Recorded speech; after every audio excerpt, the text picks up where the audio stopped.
Imagine finding yourself in a relationship that's supposed to be a haven, a sanctuary from the world's chaos. But instead, you feel trapped, suffocated by a toxic mix of fear, anxiety, and desperation. You're caught in a web of manipulation, and you're not even sure you're seeing it. The one you love seems to be pulling the strings, making you dance to their tune, and you're left wondering if you're losing yourself in the process. This is a nightmare many of us have lived through, or are still living through today. It's a feeling of being held hostage by love, forced to surrender our deepest fears and insecurities in exchange for a fleeting sense of safety and connection.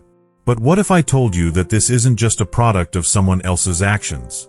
What if I said that we're often the architects of our own demise, unknowingly participating in a dance of fear that's been orchestrated by our own unconscious minds? You see, the art of manipulation is an ancient one, rooted in the darker corners of human psychology. It's a subtle game of cat and mouse, where the manipulator uses our deepest fears against us, turning them into a tool for control and domination. But here's the twist: we're not just victims of this game. We're also its unwitting participants, driven by our own unconscious desires and fears. And that's where the true horror lies, in the realization that we're often the ones perpetuating our own suffering. Think back to your earliest memories of love. Were you taught that love is a sacrifice, a giving of oneself to the point of exhaustion? Were you conditioned to believe that the more you surrender, the more you'll be loved and accepted? These early lessons can shape our entire worldview, leading us to seek love in all the wrong places. Places where we're forced to trade our dignity and self-respect for a fleeting sense of connection. But what if I told you that there's more to love than sacrifice and surrender? What if I said that love can be a powerful force for growth and transformation, one that requires us to confront our deepest fears and insecurities head-on? This is the paradox of love, a force that can both heal and harm, depending on how we choose to wield it. And that's exactly what we're going to explore in this journey into the darker corners of love and manipulation. As we delve deeper into this mystery, you'll begin to see the world in a different light. You'll start to recognize the subtle patterns and behaviors that are at play in your relationships, and you'll begin to understand the role that fear and manipulation have played in shaping your experiences. But don't worry, this isn't a journey of blame or shame. It's a journey of discovery, one that will empower you to take back control of your life and your relationships, and to forge a new path forward. One that's rooted in love, compassion, and mutual respect. So, are you ready to uncover the hidden truth behind love and manipulation? Are you ready to face your deepest fears and insecurities, and to emerge stronger and wiser on the other side? If so, then join me on this journey into the unknown, where the lines between love and manipulation blur, and the truth waits to be revealed. As we delve deeper into the realm of love and manipulation, it's essential to consider the role that our own emotional resonance plays in this intricate dance. Think of it as a masterful game of harmonics, where the slightest misalignment can create a cacophony of chaos. Now, consider how this applies when you face a partner who seems to be expertly tuning into your emotional frequency, using it to their advantage in a way that feels both seductive and suffocating. This phenomenon is often described as emotional contagion, where one person's emotional state is so deeply intertwined with another's that it's almost as if they're sharing a single, collective psyche. It's a powerful dynamic, to be sure, but one that can also be exploited by those who seek to manipulate and control. By cultivating a deep understanding of their partner's emotional resonance, manipulators can skillfully nudge them towards a specific emotional state, often one that serves their own interests rather than the other person's well-being. But what if I told you that this emotional resonance is not just a product of our relationships, but also a reflection of our own inner world? Our emotional state is a complex tapestry woven from a multitude of threads, each one representing a unique aspect of our psyche. When we're in a relationship, our partner's emotional resonance begins to influence our own, creating a delicate balance that can either foster growth and understanding or lead to feelings of suffocation and disconnection. Now, imagine being in a relationship where this balance is constantly disrupted, where your partner's emotional needs are always taking precedence over your own. This is where the concept of emotional labor comes into play, where one person is expected to constantly adapt and accommodate their partner's emotional needs, often at the expense of their own well-being. It's a form of emotional manipulation, to be sure, but one that can be particularly insidious because it often masquerades as love and care.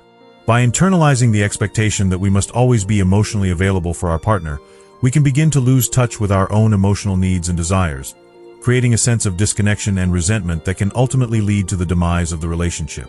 Another crucial layer is the role of guilt and shame in this dynamic.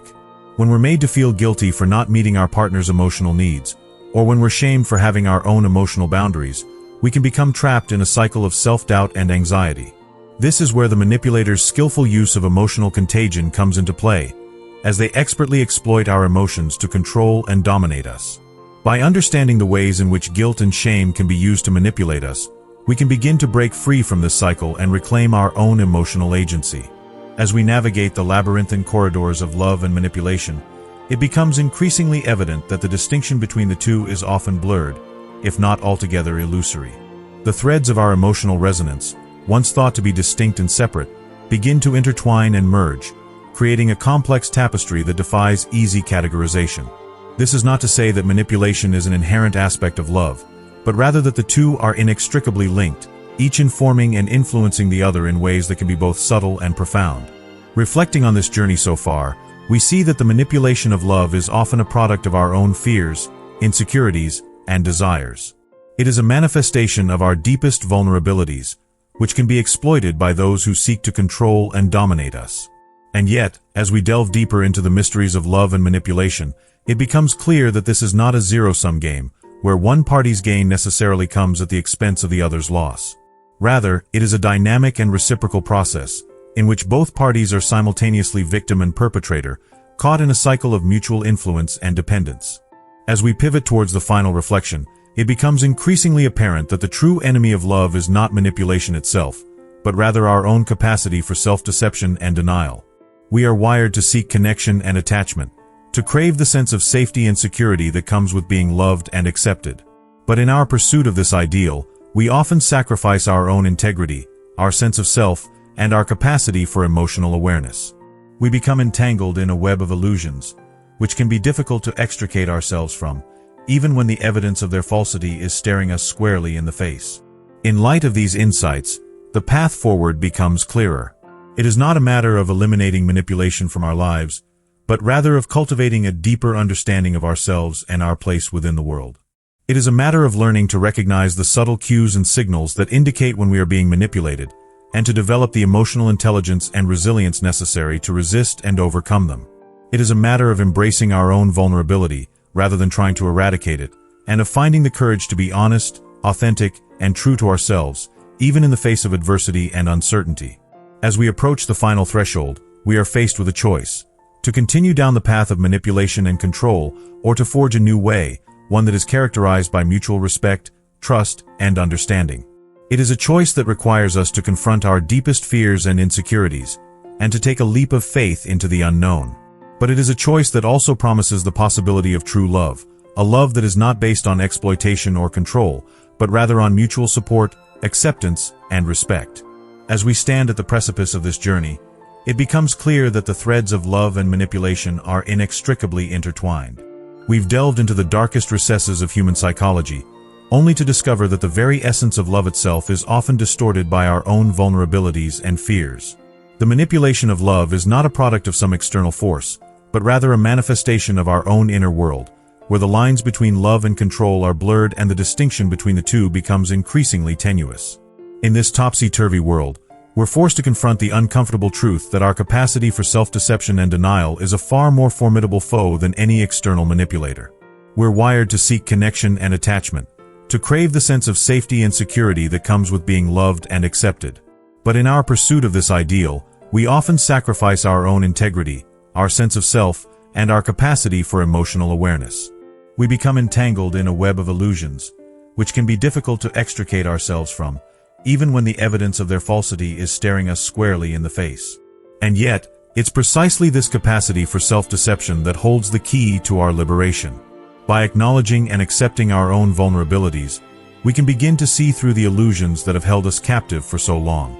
We can begin to recognize the subtle cues and signals that indicate when we're being manipulated, and develop the emotional intelligence and resilience necessary to resist and overcome them. This is not a journey of blame or shame, but rather one of self-discovery and growth, where we learn to cultivate a deeper understanding of ourselves and our place within the world. As we embark on this journey, we're faced with a daunting task: to confront the true nature of love itself. We must grapple with the possibility that love is not always a selfless act of devotion, but rather a complex and multifaceted force that can be both beautiful and destructive. We must come to terms with the fact that love can be a source of both joy and suffering, a double-edged sword that cuts both ways. And yet, it's precisely this complexity that holds the key to our true liberation. By embracing the full and messy reality of love, we can begin to see through the illusions that have held us captive for so long, and discover a deeper, more authentic sense of connection and understanding. The true practice begins now, as we embark on this journey of self-discovery and growth. It's a journey that requires us to confront our deepest fears and insecurities, and to take a leap of faith into the unknown. But it's also a journey that promises the possibility of true love, a love that is not based on exploitation or control, but rather on mutual respect, trust, and understanding. And as we step forward into this uncertain future, we're reminded that the only true constant is change, and that the only way to navigate the complexities of love is to remain open, adaptable, and willing to grow.